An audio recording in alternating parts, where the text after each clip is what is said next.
بسم اللہ الرحمن الرحیم۔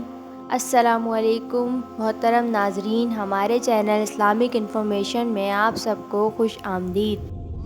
شب برات والے دن سورج کے غروب ہونے پر اللہ تعالیٰ پہلے آسمان پر آ جاتے ہیں اور اپنی پیدا کی ہوئی مخلوق پر نظر ڈالتے ہیں، اور جس انسان کو جس چیز کی ضرورت ہوتی ہے اس کی ضروریات کو پورا فرما دیتے ہیں۔ کچھ بدقسمت انسان ایسے بھی ہوتے ہیں جو شب برات والی رات بھی اللہ تعالیٰ کی نعمتوں سے محروم رہ جاتے ہیں۔ وہ کون سے لوگ ہیں، ہم آپ کو حدیث کے ذریعے بتاتے ہیں۔ حضرت عطار بن یسار فرماتے ہیں کہ شعبان کی 15ویں رات اللہ تعالیٰ روح کو قبض کرنے والے فرشتے کے ہاتھ میں پورے سال کی فہرست تھما دیتے ہیں۔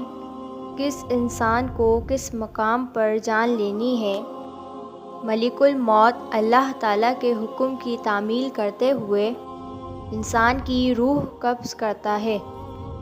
ہر انسان کام میں مصروف ہوتا ہے، کسی کی خوشی کے موقع پر موت ہوتی ہے تو کسی کی غم کے دوران ہی روح قبض کر لی جاتی ہے، اور کسی کی تکلیفوں کو برداشت کرتے ہوئے موت لکھی ہوتی ہے تو اس کو تکلیفیں پہنچا کر اس کی روح کو قبض کر لیا جاتا ہے۔ حضرت عثمان بن محمد فرماتے ہیں کہ نبی اکرم صلی اللہ علیہ وآلہ وسلم کا فرمان ہے کہ اللہ تعالیٰ انسان کی عمر ایک شب برات سے دوسری شب برات تک مقرر کرتا ہے۔ انسان کے ذہن و خیال میں یہ بات نہیں ہوتی ہے کہ اللہ تعالیٰ نے ان کا نام لکھ کر ملک الموت کے ہاتھ میں تھما دیا ہے۔ نبی اکرم صلی اللہ علیہ وآلہ وسلم کا فرمان ہے کہ شعبان کے مہینے کی 15ویں رات ہر اس انسان کی فہرست تیار کر کے ملک الموت کے ہاتھ میں دے دی جاتی ہے۔ حضرت ابو ہریرہ رضی اللہ تعالی عنہ ایک حدیث کو اس طرح بیان کرتے ہیں کہ نبی اکرم صلی اللہ علیہ وآلہ وسلم کا ارشاد ہے کہ شب برات کی رات اللہ تعالیٰ کے حکم کی تعمیل کرتے ہوئے جبرائیل علیہ السلام میرے پاس تشریف لائے اور فرمایا، اے اللہ کے نبی صلی اللہ علیہ وآلہ وسلم، اپنے سر مبارک کو آسمان کی طرف اٹھائیے۔ میں نے جبرائیل علیہ السلام سے پوچھا کہ اے جبرائیل، یہ کون سی رات ہے؟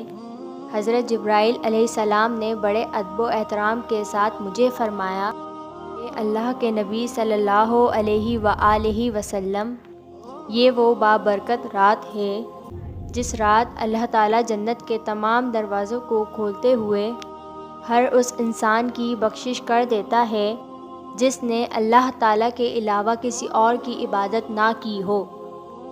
جنت میں داخل نہیں کرتا ہے جب تک وہ اپنے گناہوں سے توبہ نہ کر لے۔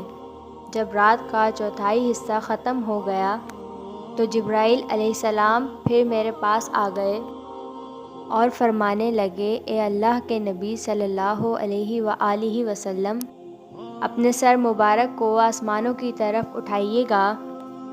نبی اکرم صلی اللہ علیہ وآلہ وسلم فرماتے ہیں، میں نے دیکھا کہ جنت کے سارے دروازے کھلے ہیں۔ جنت کے سارے دروازوں پر پہلے دروازے سے لے کر 5ویں دروازے تک ایک فرشتہ کھڑا ہو کر یہ بات کہہ رہا ہے کہ خوشی ہو اس انسانوں کے لیے جنہوں نے اس رات اللہ تعالیٰ کی بارگاہ میں سجدے کیے، رکوع کیے، دعا کی، اللہ تعالیٰ کا ذکر کیا، اور جس انسان نے اللہ تعالیٰ سے ڈرتے ہوئے اس رات کو اپنی آنکھوں سے آنسو کا ایک قطرہ گرایا، ان انسانوں کو اللہ تعالیٰ نے معاف کر دیا ہے۔ چھٹے آسمان پر جنت کے دروازے پر ایک فرشتہ کھڑا یہ بات کہہ رہا تھا کہ خوشی ہو ان انسانوں کے لیے جو دین اسلام پر پکا یقین رکھتے ہیں۔ 7ویں آسمان پر ایک فرشتہ کھڑا یہ بات کہہ رہا تھا کہ کوئی دنیا و آخرت میں کسی انسان جس کے دل میں کوئی نیک تمنا ہو، اس کی طلب کو پورا کیا جائے گا۔ 8ویں دروازے پر ایک فرشتہ کھڑا یہ بات کہہ رہا تھا کہ کوئی ہے جو اپنے گناہوں کی بخشش کروانا چاہتا ہے، اس کے سارے گناہوں کو معاف کر دیا جائے گا۔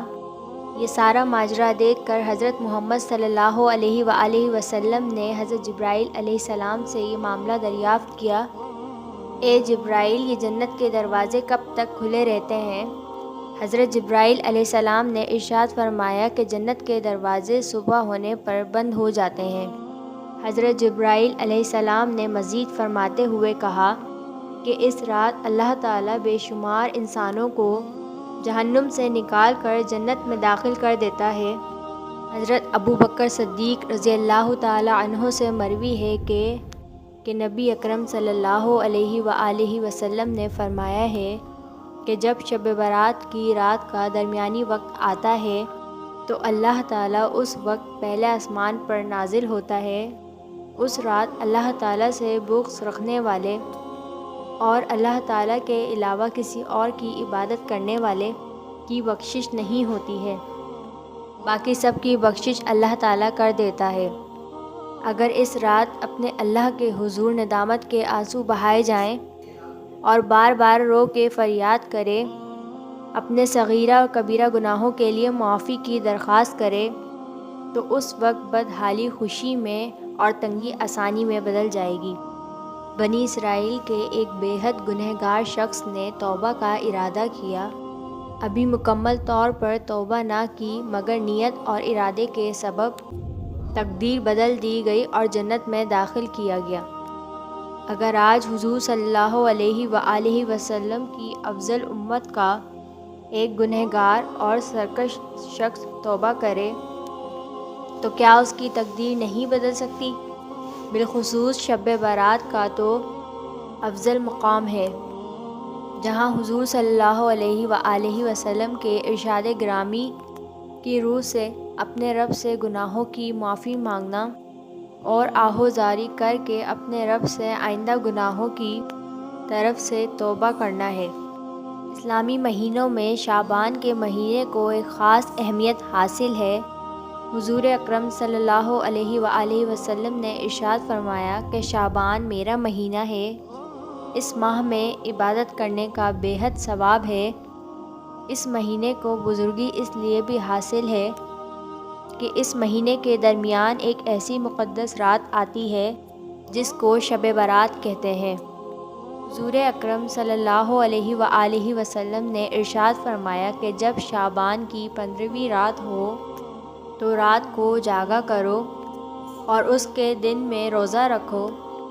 اس لیے دانش مند مومن کے لیے کہ وہ ماہ شعبان میں غافل نہ رہے بلکہ رمضان المبارک کے استقبال کی تیاری شروع کر دے، گزشتہ اعمال سے توبہ کر کے گناہوں سے پاک ہو جائے، ماہ شعبان میں اللہ تعالیٰ کے سامنے رو رو کر اپنے رب کو راضی کرے۔